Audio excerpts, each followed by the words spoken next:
Oke, standby, kamera ready, sound ready, 3, 2, 1, action. Assalamualaikum warahmatullahi wabarakatuh. Halo teman-teman, perkenalkan nama saya Hasma Hamzah MS dari program studi Ilmu Administrasi Negara Fakultas Ilmu Sosial dan Hukum Universitas Negeri Makassar dengan NIM 230605502053. Tujuan dari pembuatan video ini untuk memenuhi salah satu tugas dari mata kuliah Perbandingan Ilmu Administrasi Negara. Jadi, materi yang pertama yaitu definisi perbandingan. Definisi perbandingan ilmu administrasi negara adalah ilmu pengetahuan yang mengkaji bagaimana sistem pelayanan negara dan bagaimana penyelenggaraan negara dengan menggunakan pendekatan perbandingan. Selanjutnya yaitu fungsi perbandingan administrasi negara, yaitu bagaimana menjelaskan kekurangan dan kelebihan sistem administrasi negara untuk saling bertukar gagasan dan memperbaiki kelemahan untuk menjadi tolak ukur dan menjadi pemecahan masalah dalam administrasi publik dan menjawab persoalan akademisi lintas ilmu serta menjadi lintas penerapan bagi ilmu lain. Selanjutnya yaitu tujuan. Tujuan dari perbandingan administrasi negara adalah untuk melihat bagaimana kehidupan suatu negara agar dapat menghindari kegagalan. Selanjutnya yaitu untuk bagaimana memahami budaya negara lain. Dan yang terakhir untuk mempercepat keberhasilan tujuan pembangunan negara. Perkembangan studi perbandingan administrasi negara dimulai pada tahun 1886. Tahun lahirnya gerakan Scientific Management yang dipelopori oleh Frederick Wilson. Pada tahun yang sama, ilmu administrasi mulai muncul dan dikenal. Ilmu administrasi terus berkembang dan mencapai puncaknya pada tahun 1920. Menurut Ross Martin, administrasi negara berkembang menjadi studi yang sangat luas.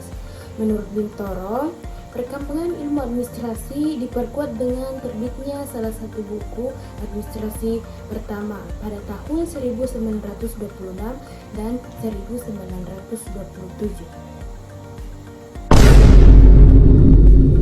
Selanjutnya, paradigma utama dalam teori administrasi negara dimulai pada paradigma pertama yaitu dikotomi politik antara administrasi negara dan ilmu politik di tahun 1900 sampai 1926. Yang kedua yaitu prinsip-prinsip administrasi negara pada tahun 1927 sampai 1937. Yang ketiga adalah administrasi negara sebagai ilmu politik pada tahun 1950 sampai 1970.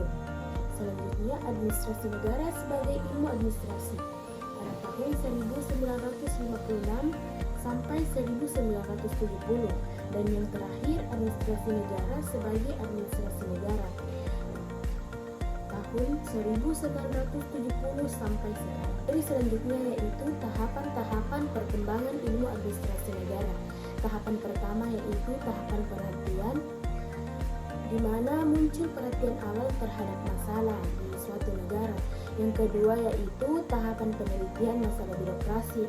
Yang ketiga tahapan kesadaran ilmu. Yang keempat tahapan pengkajian konsep. Dan yang kelima yaitu tahapan perumusan teori. Yang keenam tahapan eksperimen yang empiris. Yang ketujuh tahapan pengkajian ilmu. Dan yang terakhir tahapan pengembangan pendekatan. Selanjutnya yaitu dampak studi perbandingan bagi administrasi negara di Indonesia. Yang pertama, membantu memahami kelemahan dan kekuatan birokrasi nasional. Selanjutnya sebagai dasar reformasi dan kebijakan, menjadi dasar reformasi birokrasi dan penyusunan kebijakan publik yang lebih efektif. Dan yang terakhir, mendorong adaptasi praktis terbaik dari negara lain sesuai dengan konteks lokal. Materi selanjutnya yaitu pendekatan dalam perbandingan administrasi. Terbagi menjadi 4. Yang pertama pendekatan filosofi, pendekatan politis, dan pendekatan sistem. Dan yang terakhir yaitu pendekatan administrasi dan konstitusi. Selanjutnya yaitu hubungan administrasi negara dengan perbandingan administrasi negara. Perbandingan administrasi negara merupakan pengembangan dari administrasi negara. Administrasi negara memberikan landasan teoritis dan konsep dasar, sedangkan perbandingan memperluas analisis ke berbagai konteks negara. Administrasi negara hanya fokus pada satu negara, sedangkan perbandingan administrasi negara fokus pada banyak negara untuk melihat variasi praktis. Administrasi negara menyediakan konsep dasar, sedangkan perbandingan administrasi negara menyediakan wawasan berbandingan untuk inovasi dan reformasi. Selanjutnya yaitu tahapan dalam studi perbandingan. Yang pertama itu tahapan pengkategorian wilayah. Yang kedua, tahapan penentuan waktu perbandingan. Yang ketiga, tahapan penentuan tempat. Yang keempat, tahapan pencarian masalah utama. Dan yang kelima, tahapan menentukan pendekatan, metode, dan teori. Yang keenam, tahapan analisis. Dan yang ketujuh, tahapan menarik kesimpulan. Selanjutnya yaitu aspek-aspek perbandingan administrasi negara. Yang pertama yaitu bentuk negara terbagi menjadi dua, negara kesatuan dan negara federal. Negara kesatuan yaitu kekuasaan tertinggi berada di pemerintahan pusat. Daerah hanya menjalankan kewenangan yang diberikan pusat. Contoh negaranya yaitu Indonesia, Jepang, dan Prancis. Dan selanjutnya yaitu negara federal, di mana kekuasaan terbagi antara pemerintah pusat dan daerah, atau negara bagian yang memiliki kewenangan otonom. Contoh negaranya yaitu Amerika Serikat, Jerman, dan Malaysia. Selanjutnya yaitu bentuk pemerintahan, terbagi menjadi tiga, monarki, oligarki, dan demokrasi. Selanjutnya yaitu sistem pemerintahan, terbagi menjadi dua, yaitu sistem presidensial dan sistem parlementer. Sistem presidensial yaitu kekuasaannya merupakan kekuasaan secara real, yaitu presiden bertindak sebagai the first man yang mempunyai kekuasaan untuk mengangkat dan memberhentikan menteri-menteri. Sedangkan sistem parlementer yaitu presiden hanya memiliki kekuasaan sebagai kepala negara.